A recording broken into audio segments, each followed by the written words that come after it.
turn up. I'm breaking in. I'm at the pearly gates, but they won't let it in. I told the devil, I said, I ain't trying to sin, yeah. No, I ain't trying to sin, yeah. Pray to the Lord, Daddy, let me in.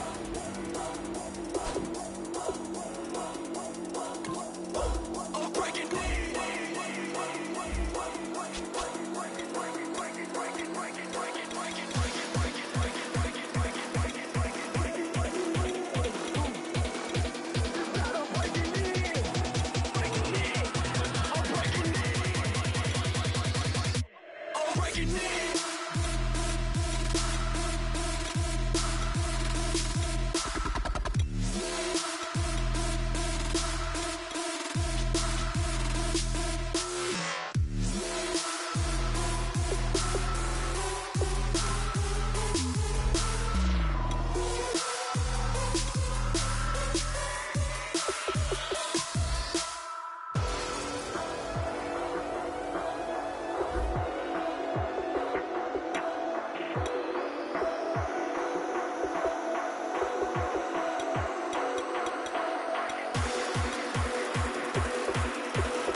I'm Larry Ridley. You're tuned into the NFL on EA Sports. Two wide receivers will be looking to be #1 targets on the field in today's game. All right, Larry, thank you. We are in the Pacific Northwest as we get set for football at CenturyLink Field here in Seattle. Coming up, we've got what should prove to be a good one between the Jacksonville Jaguars and the Seattle Seahawks. And they're going to start this drive in pretty good shape as they get it up past the 30.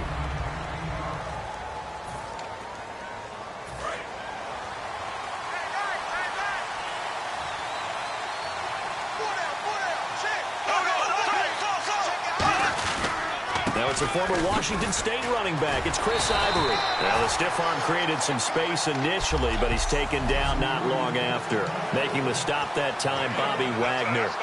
So what will they do? On the ground, through the air, let's see. 2nd and 9.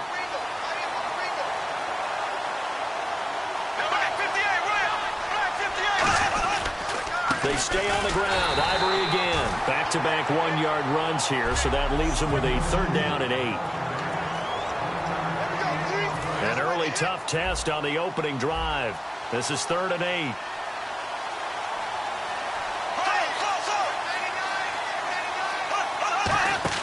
They go play action for Yeldon. Now it's Bortles. He's going to look deep down the field.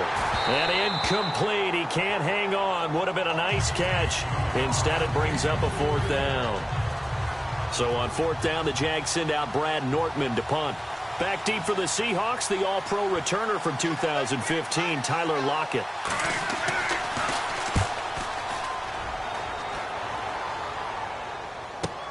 Now it's Lockett. Call that a 46-yard punt, though they did get 9 back on the return. And it'll be Seahawk football, 1st and 10.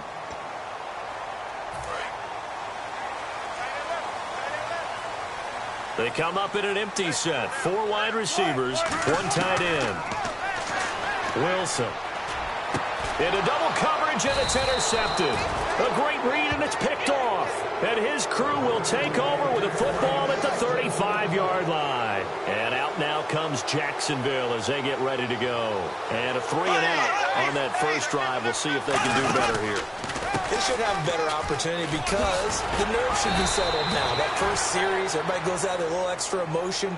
So now they get a chance to go back out and say, okay, now we're into the game. Let's go play and play as best we can. You almost get a mulligan then on that first drive? Sometimes it absolutely serves that way. You get a second opportunity. Nothing big happened. But then again, you didn't commit any mistakes either. Off you go.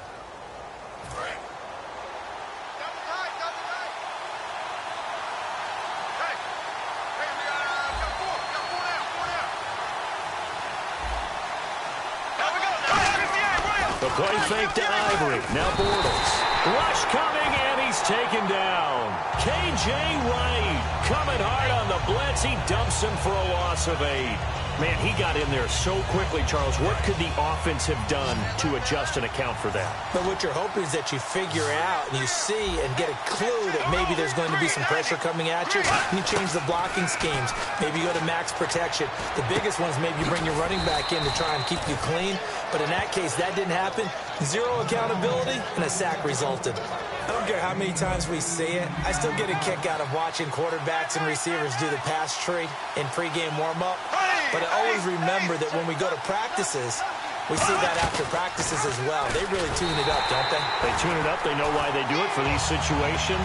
First down. And they build that trust, and that's why they're able to find him in this type of a situation. To me, that's a superior play by the backer because he was allowed to, I think, run free on it and make that play.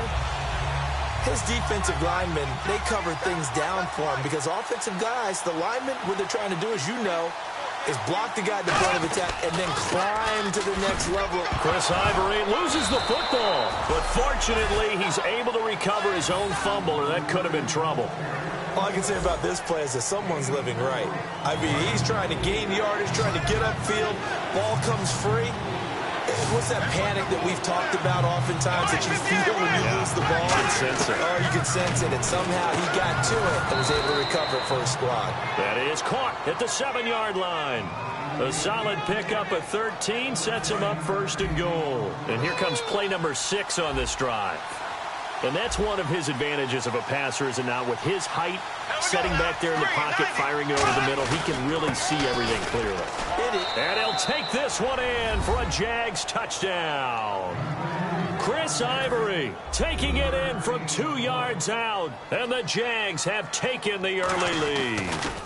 Solid job up front, really just a solid job all the way around to get that one in. Yeah, that was well executed, wasn't it? Well blocked, well run, end result, 6 points. Touchdown. And after the touchdown, here's Myers to boot it away. Tyler Lockett now with a return. Legs still churning. Like a giant pinball. And he'll take this across the 25, a couple extra yards, up to the 27-yard line. Here come the Seahawks now, set to take over on offense. And last time, 1 play interceptions. So this offense, they should be fresh. That's a good way of putting it. And I can't wait to see. And his first carry, he loses the football. But fortunately, he's able to recover his own fumble, or that could have been trouble.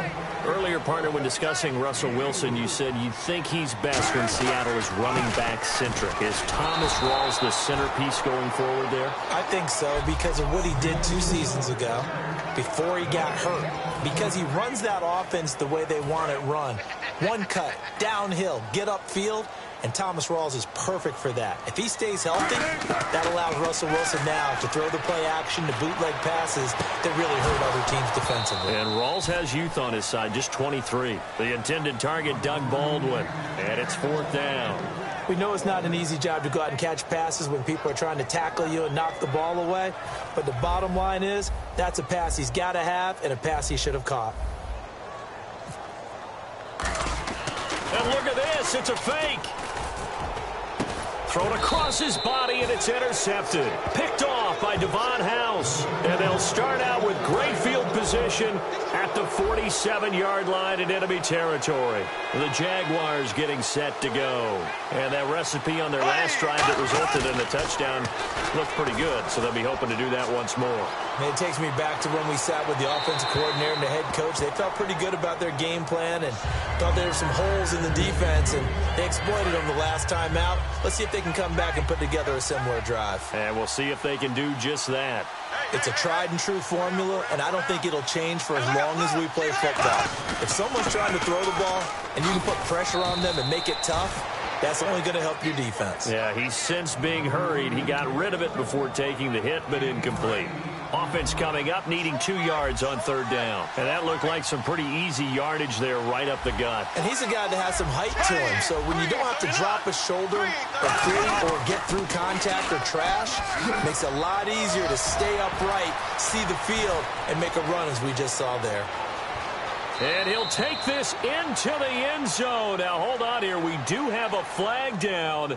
So let's see what this is about. Illegal block in the back. Offense. Still third down. So here we go, 1st and 10 now.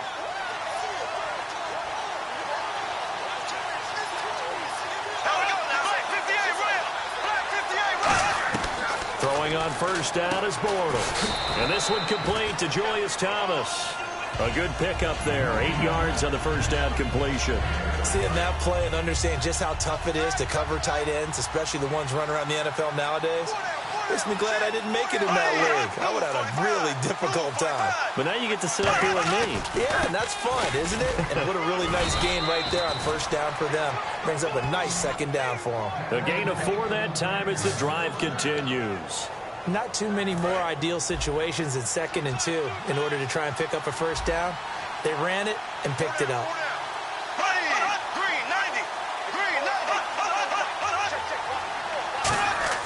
On first down, Bortles. Over the middle, the connection to Hearns. That throw good for 4. It's 2nd down. Well, if you do read man coverage, Brandon, the drag route's a pretty good one to run against it because you're running away from people on it. On 2nd down, here's Bortles. And the hit jarred it loose. It's incomplete. Down here in the red zone, you know your tight end's going to be a favorite target. Couldn't hang on. And sometimes they just have to get out of their own head because they understand how tight windows are there and how many bodies are there. And sometimes they just overthink it and don't catch the ball. Throwing his Bortles on 3rd down. And probably the wise decision there. No one open. He just throws it away.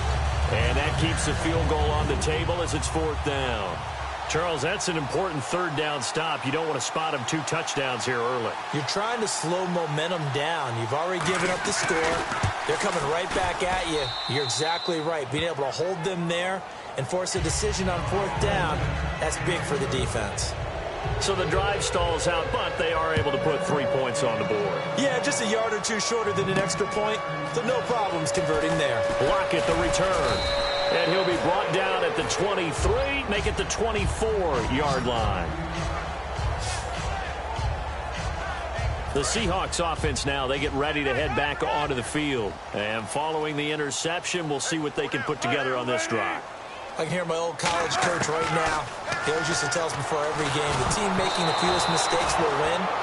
What they're hoping is that that last mistake is their only one of the game. Coaches, that's all they talk about, turnovers, right? Minimizing those and maximizing opportunities. 2nd down following the incompletion.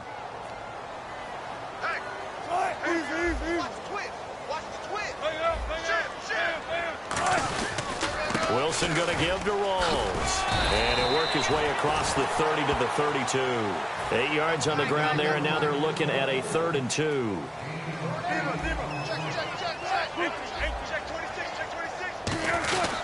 They run with a power back, Rawls. And he will have a first down here at about the 40. It's an 8-yard pickup and leads to a new set of downs. How don't know about you, but that almost felt like old-time football there. 3rd and 2 is not necessarily just a running down anymore. A lot of times they want to throw the ball. They went back to the roots and powered forward and got the first down. They go play action here on first down. Wilson hit. It's loose. It's out. Fumble. And they will take over at the 29-yard line. No partner, they went empty set there. No backs in the backfield. All receivers out in the pattern. And in this situation, you know what the quarterback has to do? Act as his own blitz control. Yeah, he's got nobody else there to protect him. No one else there to protect, which means he's got to get rid of the football and absorb the hit, but not go down and fumble the ball. It's a loss of a yard there, and now 2nd down. And the offense there, the O-line, everybody really on offense, they were just manhandled at the point of attack. Yeah, you could pretty much call them all out, couldn't you? Almost by name, right? That was a very tough sequence for the offensive line. But how about that defensive front creating a new line of scrimmage and creating a lost yardage possibility? And 3 full yards here for the offense to get on 3rd down. Well, clearly one of his advantages as a passer is his height, sit back in the pocket, fired over the middle. That makes things tougher defensively, doesn't it? It really does, because your goal is to move the quarterback off his initial spot when he gets his drop. And he will get this into the end zone for a Jaguar touchdown. Julius Thomas from 21 yards away. And the Jaguars add 6 to their lead. And nowadays in NFL football, you have to account for all the receivers, sure, but the tight end's such a weapon, and they prove it right there. Oh, without a doubt. And we're seeing now the golden age of tight ends catching the football. I go back to Kellen Winslow. To me, he was a prototype of what we're seeing today. We're seeing it each and every week now. And he'll get across the 20 before he's brought down at about the 23-yard line. And Seattle now ready to march onto the field. And they had the fumble last time that led to a touchdown. That's a no-no. We'll see what they do here this go-around. A big no-no. Put that in capital letters. Turning it over, the other team takes it down and scores. That can be a deflator for a football team. Now it's up to the offense to get back out on the field and pick things up. They're out there. We'll see if they can pick those things back up. How many times do we say in this game that speed kills, and it does it in so many different ways? In this case, you got a back who's quick and shifty, can make moves, make people miss, but also gets to and through a hole before it can close down. That's some of the benefits of that speed, not just outrunning people in the secondary, and that led to a really nice gain. The good signal callers would never go back in the huddle and play the blame game because they need those guys to protect him. But on that last one, his offensive line, they lost their leverage very quickly, and that's why they were able to get to him and hit him as he tried to throw the football and force an incompletion. Oh, he got position on him, and he pulls it in. You know, Charles, for Graham, so much concern early in the season about whether he'd be ready to play this year, what would happen recovering from the tendon. Not only was he ready, he played every game this season for Seattle. And it wasn't just the injury concern with Jimmy Graham. It's how Seattle runs their offense. Remember, when he was in New Orleans, he could expect a ton of passes to come his way. But in Seattle, that number was going to be reduced. Would he be able to maximize what they were going to throw in his direction? And he certainly did this year, 65 catches. 65 catches, just shy of 1,000 yards, 6 touchdowns, too.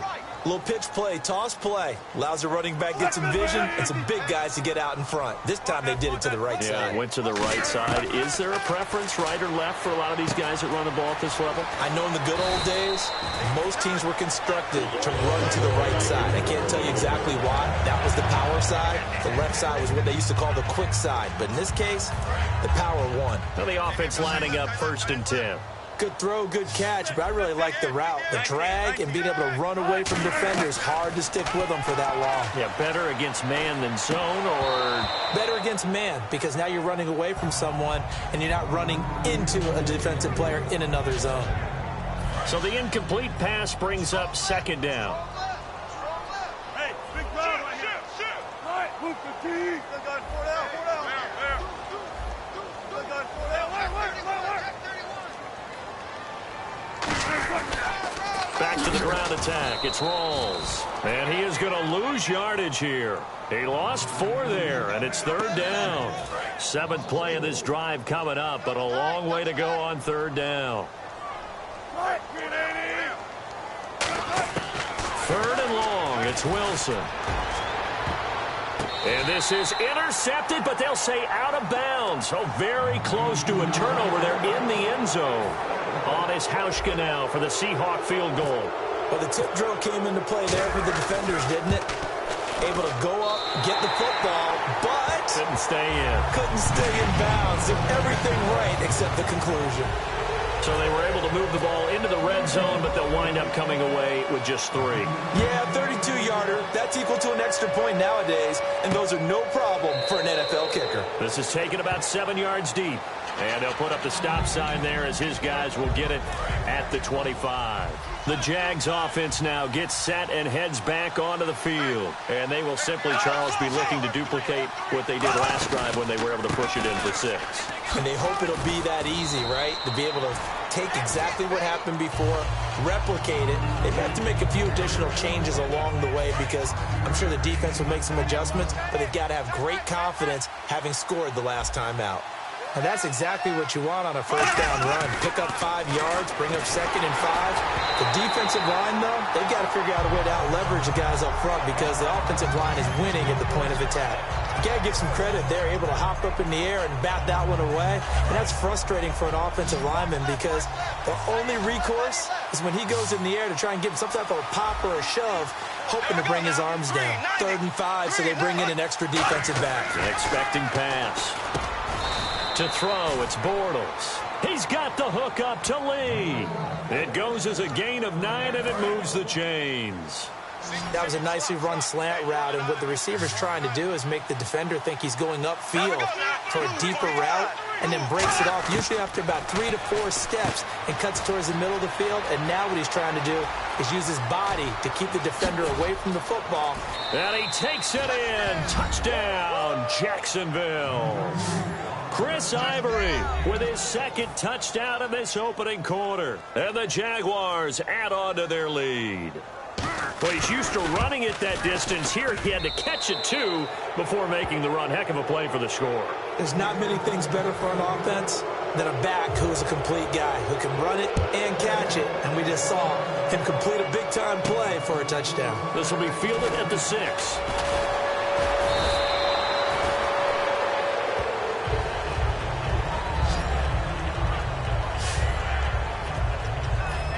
The Seahawks offense now, they get set to go back to work. And last time able to get 3. It's not what they wanted. They wanted 6, but they got at least something. They mustered something out of the drive. They'll take it. I like the way you've described it. Not ideal, but they'll take it. Anything to put some points on the board. But this time on offense, they don't even want to see the field goal kicker trot on the field. They want that ball in the end zone. Yeah, they'll be going for 6.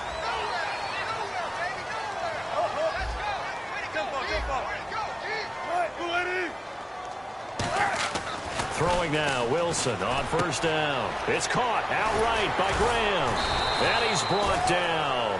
It's a gain of 14 there. And it'll give the Seahawks a first down. Well, coaches always talk about finding balance on offense. I don't think you can get much more balance than this. Big-time run, big-time pass. A 1-2 combination. Looked pretty good. How about that? Let's see if they can continue to take that kind of a punch, though.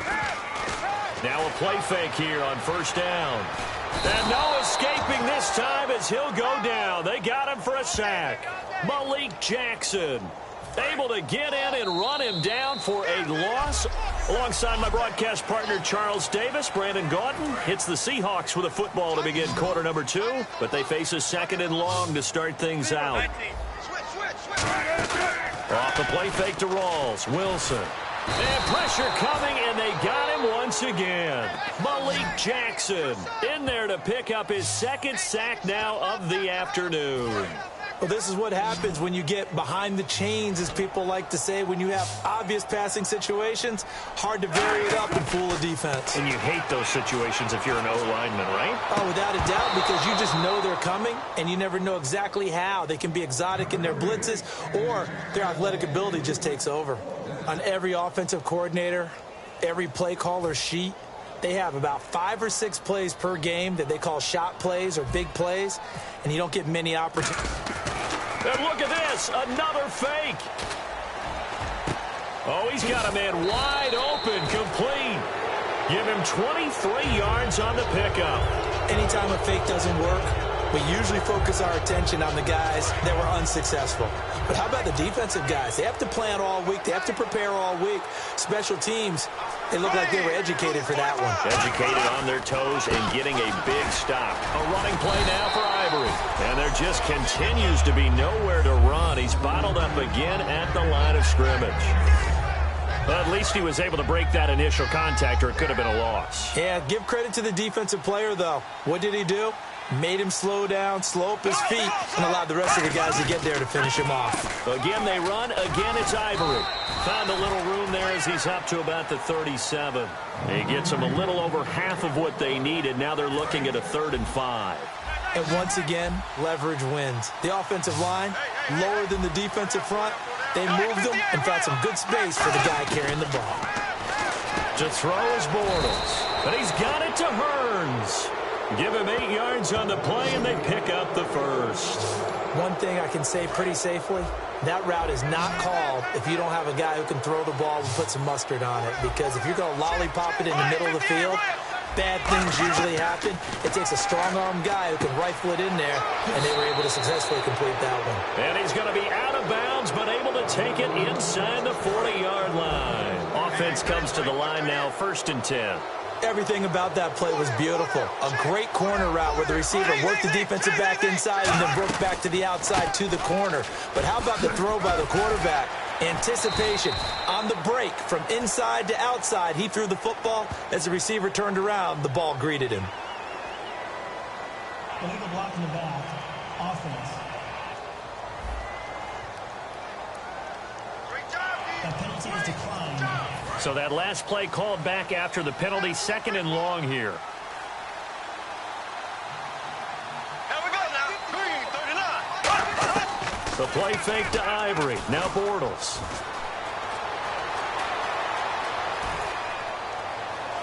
And this is caught at the 8. And he'll take this into the end zone. Now hold on here. We do have a flag down. So let's see what this is about. Illegal forward pass. Offense. So the flag is for the very rare illegal forward pass penalty. Not often that a quarterback forgets where the line of scrimmage is. They have an innate sense about it. On this play, the quarterback did.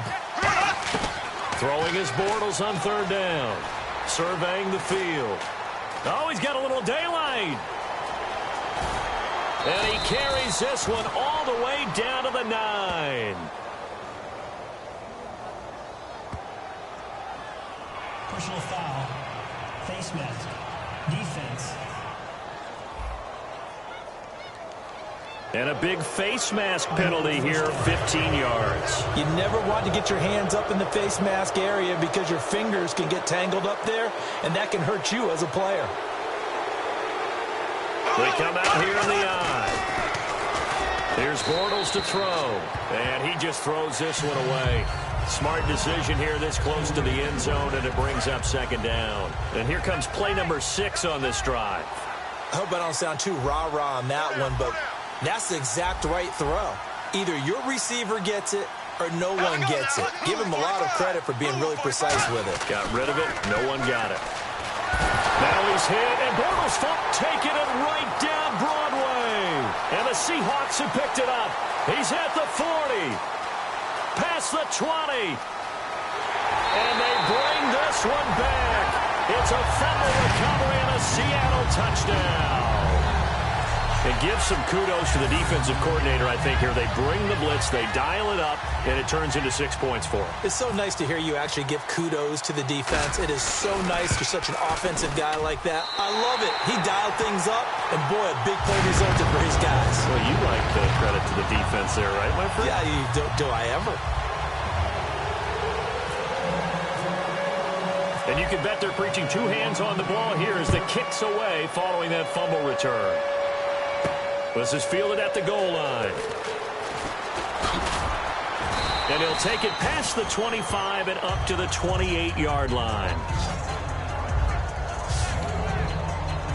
And out now comes Jacksonville as they get ready to go.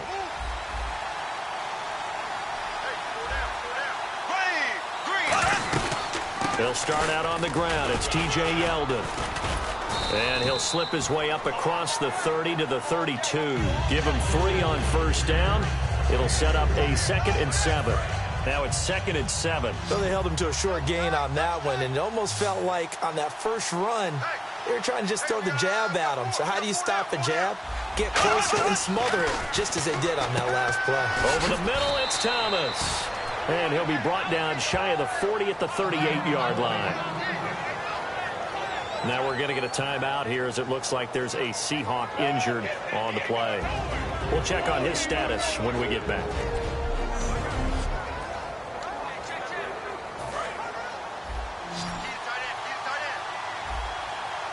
A nickel look by Seattle on 3rd down. Yep, 5 defensive backs now.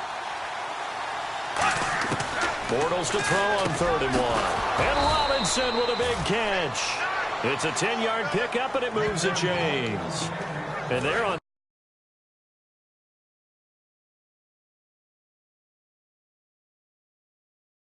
3rd and short. They just tried to spread the field. It worked. And I think that the spreading of the field, the extra receivers, has really become the next in the evolutionary chain in the NFL. Go all the way back in that situation, you're handed to the fullback, right? As we evolve, maybe you pitched it to your tailback. Now you spread the field, and you have your choices of where to throw it and complete it for a first down. That was a good, strong run there. While it won't pick up a first down, it was definitely something needed by that offense. A positive run. They got a good push by their guys up front. Maybe something they can build on as this game continues. Green 90. Green 90. On 2nd down, here's Bortles. Under a heavy rush, and down he goes. Cliff Averill. He's the one that got to him. He takes him down for a loss of 9. Big sack on 2nd down. Now the offense needs to convert here on 3rd. They'll come out in the pistol. They go play action for Yeldon. Now it's Bortles. He's going to loft one deep left side here. And that one incomplete. Had some position but couldn't hold on, and it brings up 4th down. Here's Brad Nortman now as he'll punt it away for the 2nd time. And when all else fails as a defender, when you're not there in the coverage, your best friend is exactly what we saw there. A big play shot taken by the offense. Unfortunately, it ended in a big drop. And Seattle now ready to march out of the field. They had a great drive going last time. They were moving the ball, and then all of a sudden it just stalled out. So we'll see what they can do here, Charles. And it's always easy to second guess when you don't get it on a 4th down try. But they had to like the feeling that they had going on offense. They want to continue to see if they can capture that again on this drive and maybe get in the same position. Yeah, and that's, I mean, like I said, they were moving the football. It's not like they went 4 and out, so I don't think it's a deal where the offense doesn't have confidence. No, I agree with you totally on that one. If anything, they may have gained more confidence. Okay, they stopped us once. That's all right. Let's keep moving it. Make them do it again. They'll run with Rawls. And he'll push his way forward to about the 32. 5 yards is the tally on first down. That brings up 2nd and 5.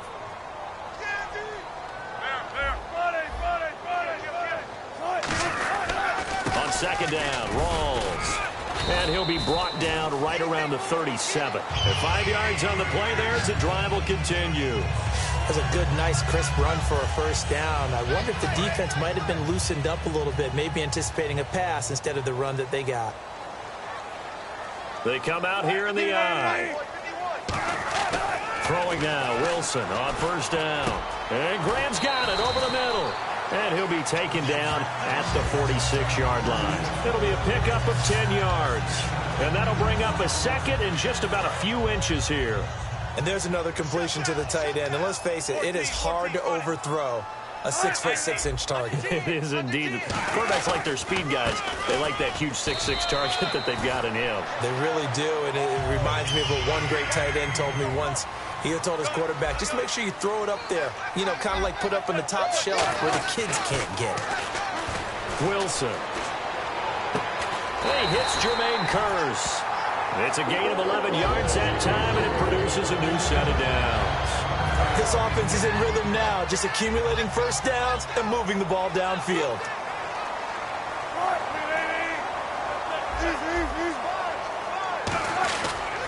first down, this is Rawls. It's a pickup of 14 there, and that'll be good for a Seattle first down.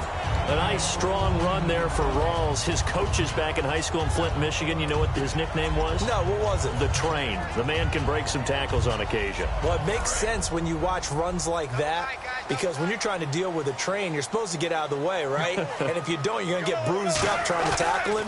That's the type of runner he is. He can pop people as he goes by them. He rifles one that's intercepted. And an alley to run.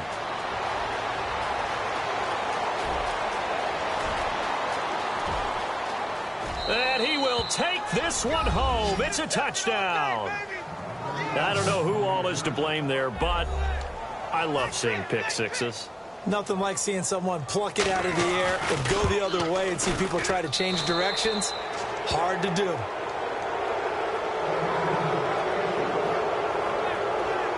So the defense creating some points, not only getting the interception, but then returning it to the end zone for the pick six. This is fielded at the goal line. And a good return as he'll be stopped just shy of the 30-yard line. The Seattle now ready to march out of the field. And following the pick six, and they had decent field position in throwing that pick six. We'll see how they attack this drive. And I think all you say to your guy is, listen, let's just take care of the football a little bit better. Make some better decisions on this drive, and they'll probably help him a little bit with maybe some really high percentage throws early to let him get settled back in. They told him, and they told us, they've got confidence. That's not a problem. Yeah, not a problem at all. They just want to make sure they get things settled down a little bit for their offense and give their defense a little bit of a chance to rest. And that one got tipped, kind of threw everything off. It brings up third. So much of this game is about leverage. We always talk about low man wins in the trenches. Well, it's like that in just about every position. And sometimes, if you lose that leverage and you're losing the battle, just jump up at the line of scrimmage and try and bat the ball away. And that's exactly what happened there. On any passes in the middle of the field, anyone who's going after the football is going to be conscious that it's probably going to be contested, and often physically. Sometimes that leads to drops. Now they're going to try this again. It's another fake. But he will not make the first down marker.